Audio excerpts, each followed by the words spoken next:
নমস্কার, আমি শ্রী সুব্রত ভারতী। আজকে একটা জন্মকুণ্ডলীর মধ্যে রাহুর পজিশন নিয়ে আলোচনা হবে। তো রাহুর যে ক্যারেক্টারগুলি রয়েছে সেটা কিন্তু খুবই ডিস্টার্বিং একটা ক্যারেক্টার। অর্থাৎ রাহু কিন্তু সমস্ত ইল্লিগাল কাজের সাথে যুক্ত হওয়ার মতো প্ল্যানেট। রাহু এমন একটা প্ল্যানেট যার জন্মকুণ্ডলীর মধ্যে রাহুর টাইম চলে, সে হয় ঠকাবে নাহলে ঠকায়। অর্থাৎ রাহুর সাথে ঠকবাজির একটা রিলেশন রয়েছে। রাহু প্রচণ্ড পাশবিক হয়, প্রচণ্ড ডিস্টার্বিং মাইন্ড হয় এবং ব্ল্যাকমেলিং মেন্টালিটি রাহুর মধ্যে থাকে। রাহুর মধ্যে প্রচণ্ড লোভ থাকে, যেই লোভ কন্ট্রোলের বাইরে গিয়ে মানুষকে ক্রাইম করতে বাধ্য করে। রাহুর মধ্যে ছলনা থাকে, রাহুর মধ্যে মানুষকে ক্ষতি করার টেন্ডেন্সি থাকে। রাহু এবং মঙ্গল একে অপরের সাথে যুক্ত হয়ে যদি লগ্নের সাথে কানেকশন তৈরি করে, তাহলে কিন্তু সে প্রচণ্ডভাবে অন্য মানুষকে ডোমিনেটও করতে পারে।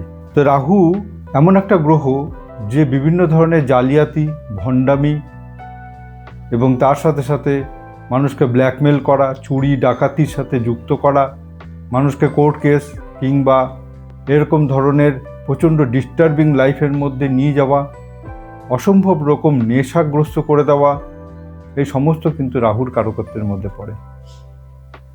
তো একটা জন্মকুণ্ডলীর মধ্যে রাহুকেও ডিস্টার্ব হতে হয়। অর্থাৎ একটা জন্মকুণ্ডলীর মধ্যে যদি রাহু 6, 8, 12 সাথে কানেকশন করে মঙ্গল শনির সাথে কানেকশন তৈরি করে, সেই মঙ্গল শনিও যদি 6, 8, 12 সাথে কানেকশন তৈরি করে, তখন দেখা যায় যে সেই মানুষটার মধ্যে সেই সমস্ত নেগেটিভ অ্যাটিটিউডগুলি রোল প্লে করেছে।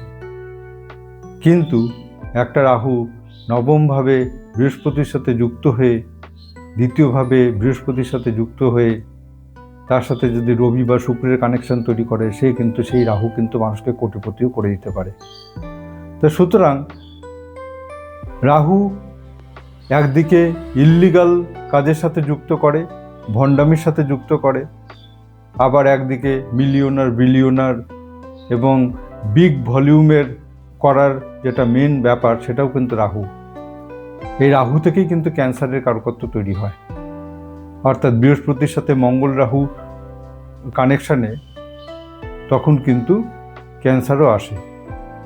তো রাহুর কারকত্ব নিয়ে আজকে আলোচনা হলো। এরপরে কেতুর কারকত্ব নিয়ে আলোচনা হবে।